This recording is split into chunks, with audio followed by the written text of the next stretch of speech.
Parfois, la vie nous apporte des tournants inattendus et détruit ce qui semblait inébranlable. Le protagoniste de cette histoire s'est retrouvé entraîné dans un jeu complexe de circonstances. Au début, tout semblait être une occupation ordinaire avec le monde virtuel, mais la réalité s'est avérée beaucoup plus complexe et déroutante. Avec le temps, il est devenu clair que la version originale était loin de la vérité. Que se passe-t-il lorsque la figure clé évite habilement la rencontre avec la loi ? Devrait-on continuer à chercher la vérité ou admettre son impuissance face aux circonstances ? Lorsqu'il semble que toutes les voies vers la solution sont fermées et que le système est incapable de restaurer l'équilibre, y a-t-il encore un sens à continuer d'essayer ? Dans la famille de Santino de Alessandro et Giuseppe Biondo, connu en Italie pour son hospitalité et son unité, 3 fils ont grandi. L'un d'eux, Mario, s'intéressait à l'art et à la photographie depuis son plus jeune âge. Cette passion pour la créativité visuelle déterminerait plus tard sa carrière professionnelle. Il est devenu spécialiste de l'accompagnement audiovisuel des programmes de télévision. Parallèlement à son travail, Mario pratiquait sérieusement le volley-ball et participait régulièrement à des tournois. Le sport d'équipe a forgé en lui des qualités précieuses, la capacité de collaborer, de croire en les gens et d'accepter les échecs avec dignité. Son charisme naturel et son apparence attrayante l'ont rendu le centre d'attention de nombreuses femmes. Le destin a réuni Mario avec la présentatrice de télévision espagnole Raquel Sánchez Silva pendant le tournage de l'émission de télé-réalité L'île des célébrités au Honduras en 2011. Elle, qui avait terminé sa formation journalistique en 1994, était déjà une personnalité connue à la télévision. Dans sa carrière, les connexions de sa mère Mathilde l'ont aidée, bien que Raquel possédât elle-même une intelligence et un talent exceptionnels. Malgré la différence d'âge de 10 ans, un sentiment intense est né entre eux. Les amis se souvenaient comment Raquel, habituellement réservée dans l'expression des émotions, partageait ouvertement ses sentiments pour Mario. Leur connexion attirait l'attention. 2 personnes talentueuses dont l'amour enchantait ceux qui les entouraient. L'histoire de leur relation est rapidement devenue publique, car ils étaient tous deux des figures éminentes dans le monde des médias.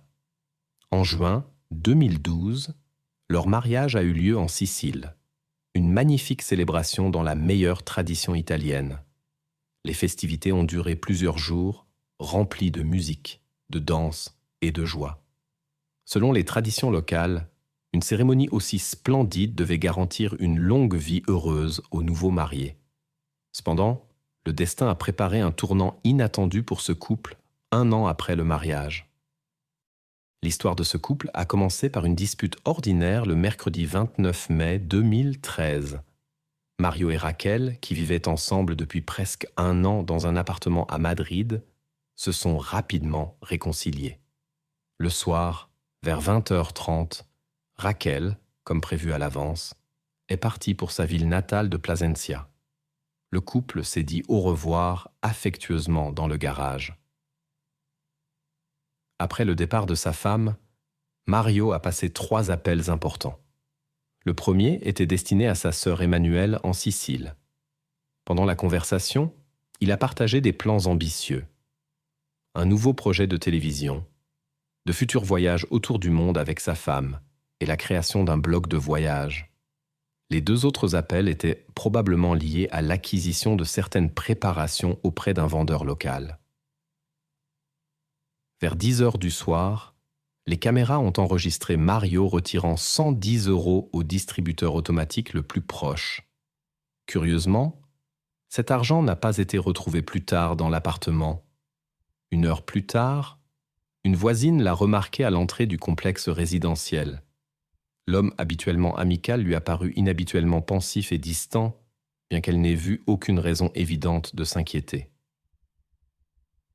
Jusqu'à minuit, Mario a parlé au téléphone avec Raquel, puis ils sont passés au message texte. Le couple a discuté de sujets personnels, en particulier des difficultés de planification familiale, Raquel, âgée de 40 ans, voulait désespérément devenir mère, mais les tentatives étaient restées infructueuses. Mario soupçonnait que la raison pourrait être liée à sa maladie antérieure. Cette même nuit, il a eu une conversation avec son frère Andréo, à qui Mario a raconté de nombreux plans intéressants pour l'avenir. La communication sur les réseaux sociaux et par téléphone a duré jusqu'à 1h du matin. Après avoir dit au revoir à sa femme sous prétexte d'aller dormir, Mario a passé l'heure suivante à regarder du divertissement pour adultes. Plus tard, il a recherché sur Google Maps l'emplacement d'un établissement de divertissement à proximité. À 2h53 du matin, sa carte bancaire a été utilisée dans cet établissement pour payer 3 boissons. Aucune autre transaction n'a été enregistrée. La soirée de Mario a commencé dans un club, après quoi il est rentré à son appartement. Chez lui, il a passé du temps sur des sites web pour adultes, et vers 6h, il a laissé sa dernière note sur son ordinateur. Il a esquissé le budget préliminaire pour une nouvelle émission de télévision qu'il voulait lancer. Avant de se lever de l'ordinateur, il a vérifié ses applications de messagerie pour voir s'il avait de nouveaux messages, mais n'a écrit à personne. Après ce moment, toute activité de Mario a cessé.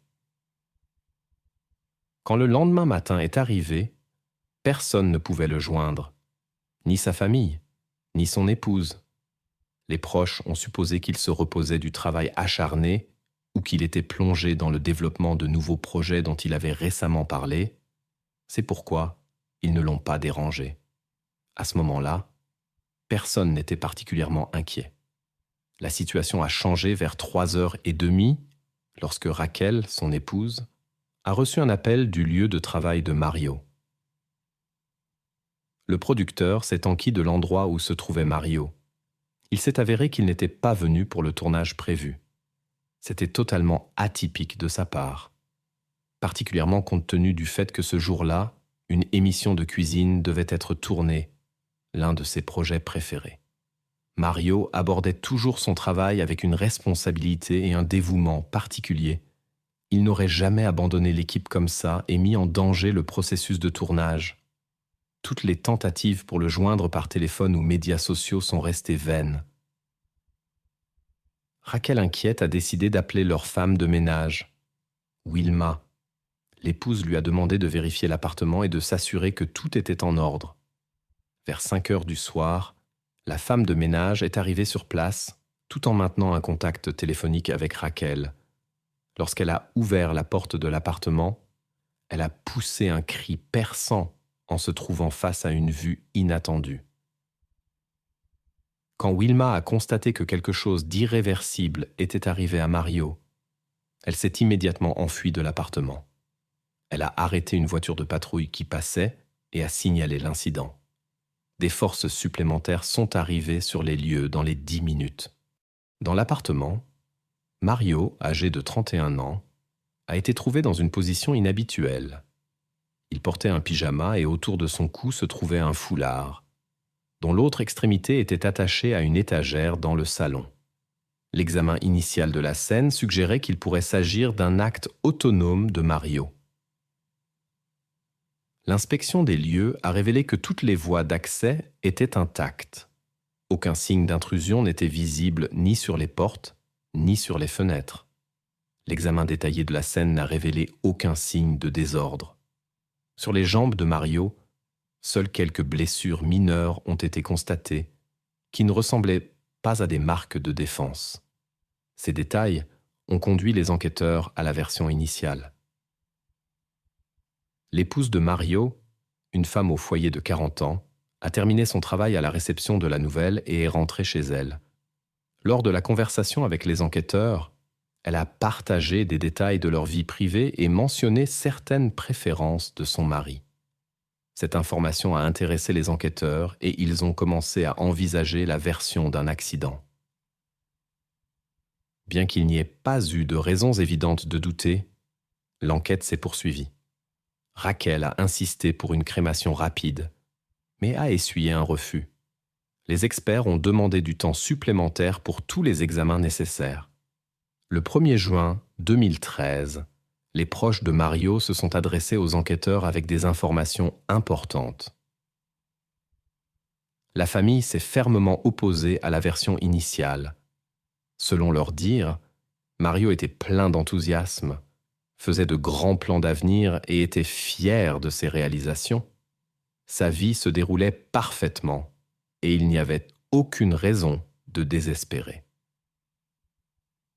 Les proches se sont également opposés à la crémation et ont insisté pour des funérailles traditionnelles. L'incident a attiré l'attention du public car tous les impliqués étaient des personnalités connues en Espagne.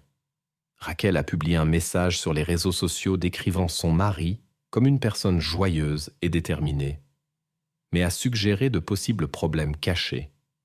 Elle a également suggéré la possibilité d'un accident lié à certaines préférences personnelles. La veuve a appelé le public à s'abstenir de conclusions hâtives et à attendre les résultats de l'enquête officielle. Après examen des circonstances de l'incident avec Mario, le rapport officiel a conclu qu'il s'agissait d'un accident. Les experts ont fixé l'heure de l'incident à environ 6 heures du matin, moment où l'homme avait utilisé son téléphone pour la dernière fois. Sur la base de ces données, l'enquête a été close. Le 6 juin 2013, la cérémonie d'adieu pour Mario Bionda s'est tenue dans sa ville natale italienne. Les proches et Raquel ont assisté à la cérémonie. Ensuite, l'épouse a décidé de renoncer à l'héritage en faveur de la famille de Mario. Cette démarche est apparue comme un geste noble. Peu après, Raquel s'est distanciée des proches de son mari, a vendu leur appartement commun et a déménagé dans un autre logement.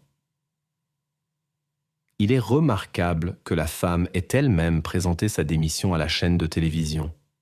Les collègues qui lui ont parlé pendant cette période ont remarqué la sérénité inhabituelle de Raquel. Personne ne l'a vue agitée ou déprimée. Il semblait que l'événement ne l'avait pas touchée émotionnellement. Cependant, son absence du monde des médias n'a été que de courte durée. Dès le 27 juin 2013, Raquel est retournée à la télévision et a expliqué son retour rapide par le désir de se distraire et de trouver du réconfort dans le travail. Elle a également commencé assez rapidement à fréquenter un nouvel homme. C'était l'homme d'affaires Mathias Dumont que Raquel avait rencontré lors d'une interview dans une émission. Les proches de Mario étaient irrités par ce comportement. Il semblait étrange qu'une femme qui, jusqu'à récemment, profitait de sa vie avec son mari, entame si rapidement une nouvelle relation. Le comportement inhabituel de Raquel a soulevé de plus en plus de questions parmi les gens de son entourage. Les proches de Mario se sont adressés aux autorités judiciaires en demandant de réexaminer toutes les circonstances de l'incident et de vérifier les actions de son épouse. Initialement, la police a refusé de rouvrir l'affaire, mais après des demandes persistantes, elle a accepté de procéder à un nouvel examen. En décembre 2013, 7 mois après l'incident, la décision a été prise de réaliser une seconde expertise. Les enquêteurs ont réinterrogé tous les témoins impliqués dans l'affaire.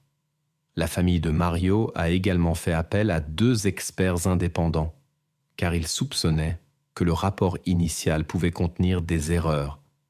Les nouveaux spécialistes ont effectué une analyse approfondie de toutes les circonstances en utilisant des simulations informatiques de la situation. Les experts ont découvert des incohérences dans la version originale de l'incident avec Mario. Selon leur évaluation, sa position ne pouvait pas être le résultat d'actions indépendantes. Les spécialistes ont souligné plusieurs détails importants. Les particularités de la posture, le type de marque et la spécificité du nœud sur le tissu, tout indiquait la présence d'étrangers. Les proches de Mario se sont immédiatement adressés aux enquêteurs après avoir reçu ces données pour ajouter les nouvelles informations au dossier.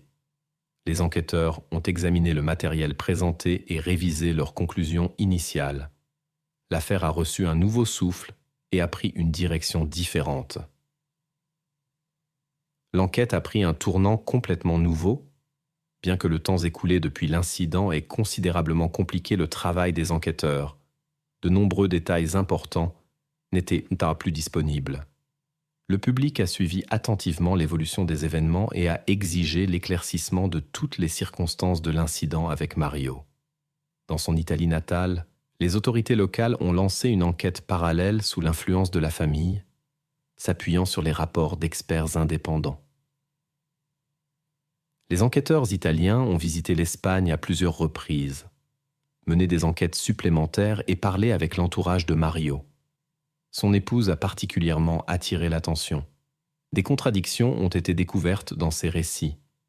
En analysant les photos des lieux, les enquêteurs ont remarqué un cendrier plein et de nombreuses canettes de boissons vides, suggérant la présence d'autres personnes.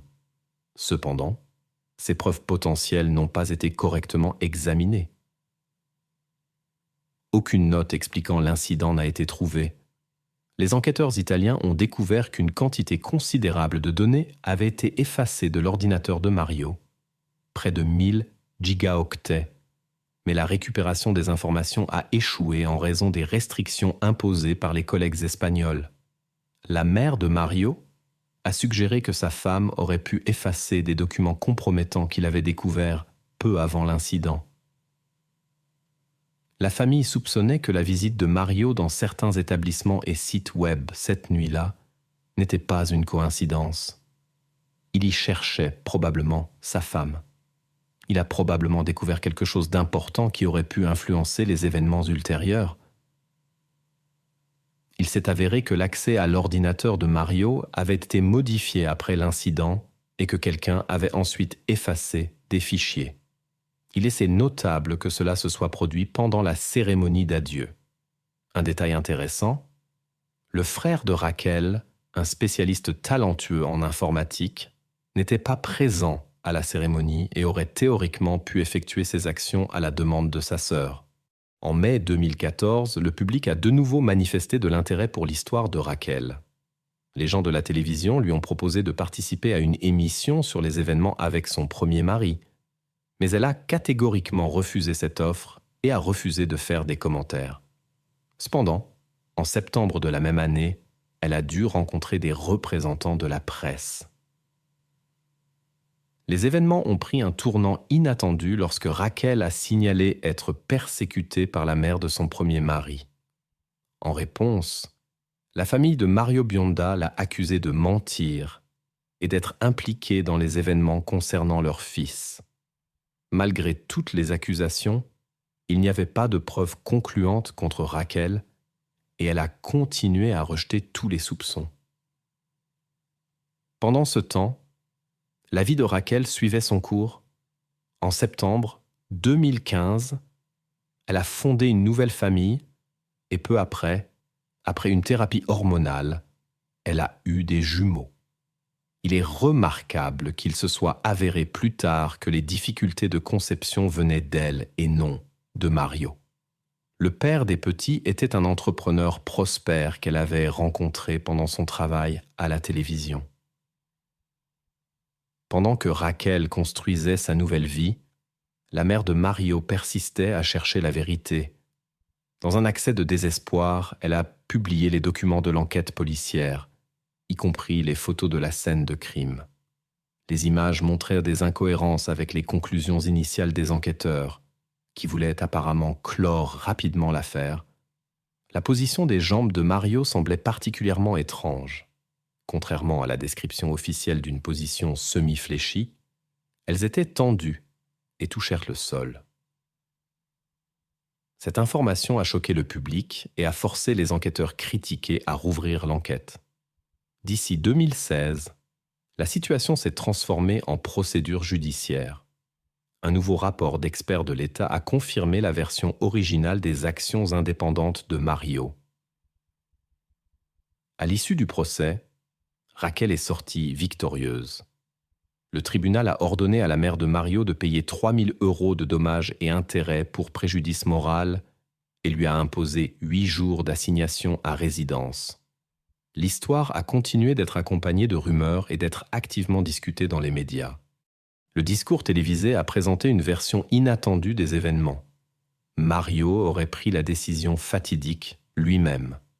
Selon cette version, la raison principale était son profond désespoir face à l'impossibilité d'avoir des enfants avec sa femme, bien-aimée. Après cette explication, les autorités espagnoles ont à nouveau suspendu l'enquête. Les enquêteurs italiens ont également dû suspendre leur travail sur l'affaire en raison de restrictions procédurales. Trop de temps s'était écoulé pour de nouvelles investigations. Ils ont souligné des omissions importantes de leurs collègues espagnols lors de l'enquête initiale sur les circonstances. Cependant, en 2017, un nouveau spécialiste est intervenu, l'expert espagnol Luis Duca. Après un examen minutieux de tous les documents, il est arrivé à des conclusions complètement différentes qui réfutaient totalement la version officielle du départ volontaire de Mario. L'opinion de Duca avait un poids particulier en raison de ses 15 années d'expérience dans la résolution des cas les plus déroutants. Il a examiné minutieusement tous les documents disponibles et a travaillé pour le compte de la famille de Mario. L'expert a confirmé les doutes des proches. Les caractéristiques indiquées dans les rapports ne correspondaient pas à la version alléguée. Particulièrement étrange semblait la position inhabituelle dans laquelle Mario a été trouvé. Il y aurait eu des moyens beaucoup plus simples que la posture extrêmement inconfortable choisie. L'analyse de l'état et de la température indiquait que les événements se sont produits nettement plus tôt que 6 heures du matin, probablement peu après minuit. L'expert a également rejeté la version d'un accident pendant des activités spéciales. Mario était entièrement habillé et n'effectuait pas d'action spécifique. En utilisant un logiciel spécialisé et les données du fabricant de l'étagère métallique où se trouvait Mario, les spécialistes ont établi, dans le scénario allégué, il aurait inévitablement fini au sol. La seule conclusion possible. Les événements se sont déroulés ailleurs, puis une mise en scène a été créée. Après un nouvel examen, les spécialistes ont découvert une grave lésion cérébrale qui aurait pu être causée par un fort impact avec un objet contondant. Étonnamment, ce détail d'une importance critique manquait dans les rapports d'expertise initiaux, ce qui a suscité des pensées sur une dissimulation délibérée d'informations. Au cours de l'enquête, il y eut un tournant inattendu. Raquel modifia ses déclarations initiales. Elle exprimait maintenant le soupçon que son mari aurait pu être avec une connaissance pendant son absence. Selon son témoignage, cette personne jouissait de la confiance de Mario. Elle mentionna également que son mari aurait pu être dans un état détendu en raison de la consommation d'alcool ou d'autres substances, ce qui aurait pu affecter sa réaction face au danger. Les enquêteurs ont émis une nouvelle hypothèse.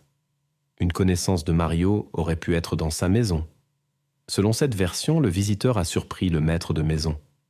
Lorsque Mario perdit conscience, l'auteur utilisa un tissu.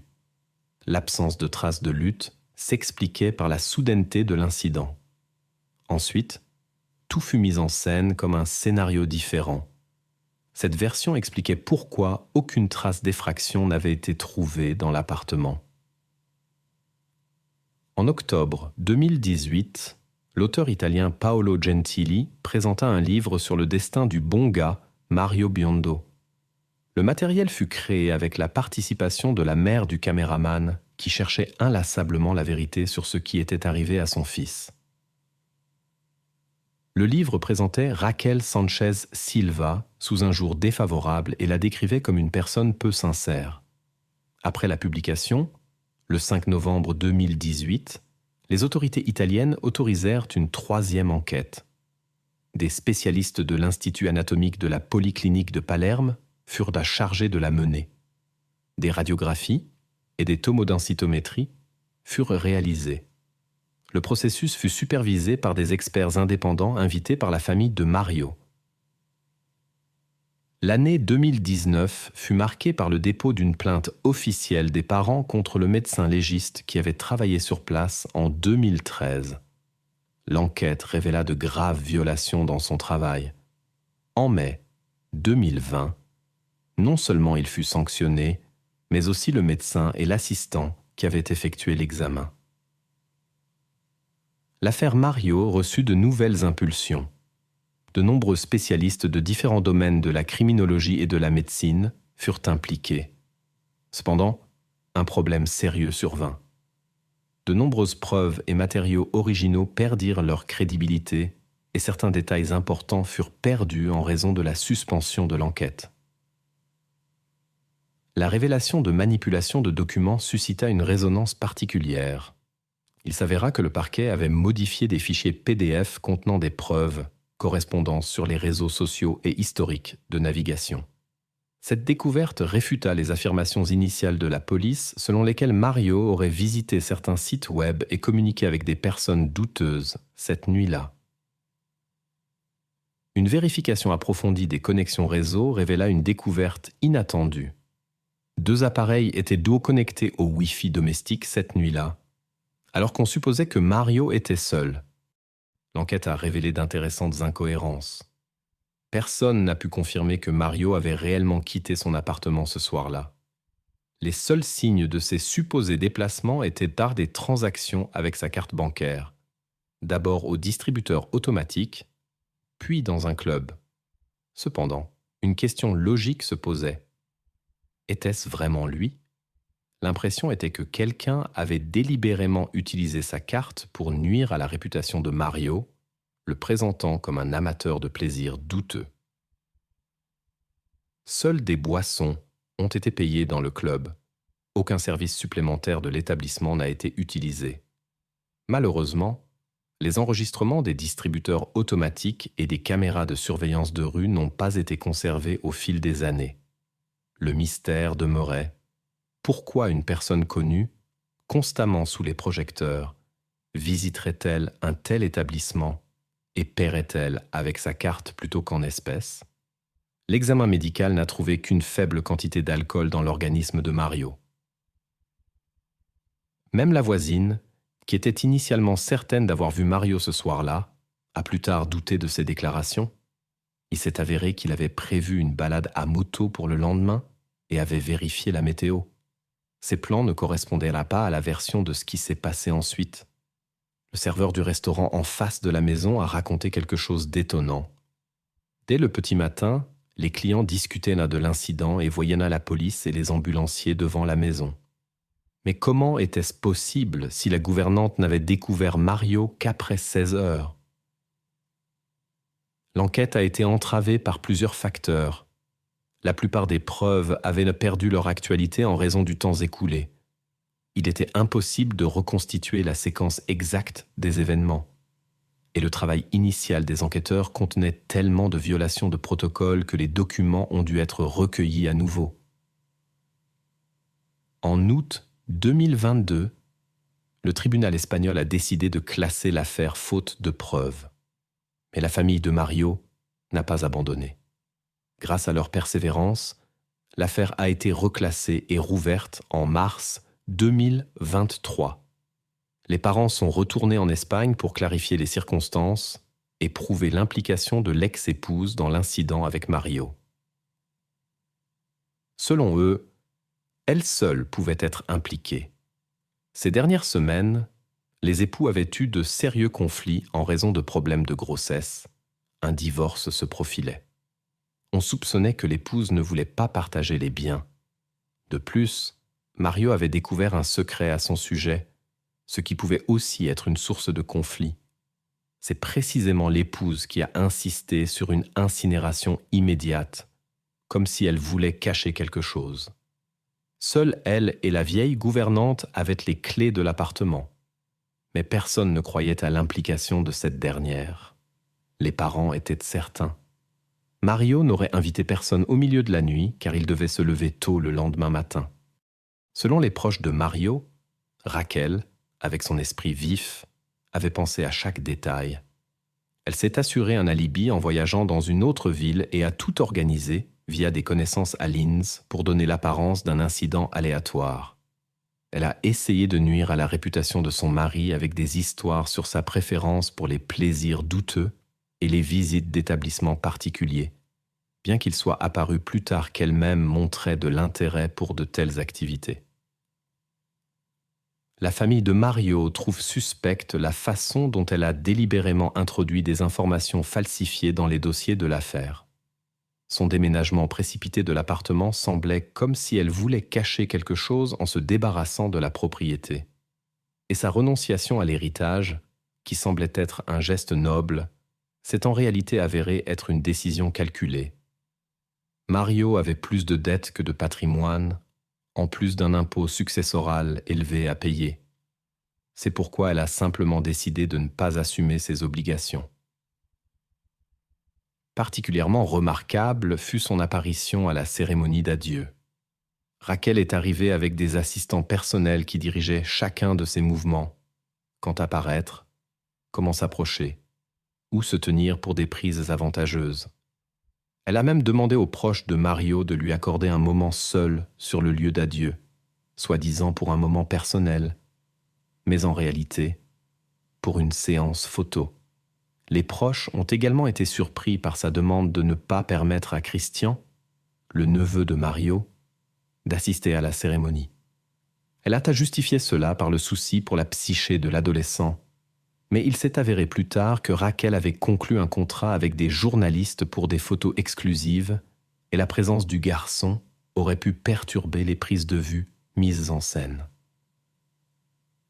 Les experts qui ont étudié le comportement de Raquel la caractérisent comme une personne avec une structure de personnalité particulière, manipulatrice, narcissique et virtuose dans la dissimulation de sa vraie nature. Derrière l'image d'une femme charmante, Raquel cachait un autre côté de son caractère que son mari avait remarqué. Peu après, le dit incident s'est produit. Les proches de Mario en sont convaincus. Raquel a tout organisé parfaitement en utilisant son intelligence et sa capacité de manipulation. Maintenant, malgré les soupçons évidents, il est extrêmement difficile de prouver sa participation. 10 ans se sont écoulés, mais la famille de Mario n'abandonne pas ses efforts pour faire éclater la vérité. Raquel, âgée de 50 ans, mène une vie normale. Elle a fondé une nouvelle famille, s'est concentrée sur sa carrière et continue de rejeter toutes les suppositions concernant son rôle dans cet incident.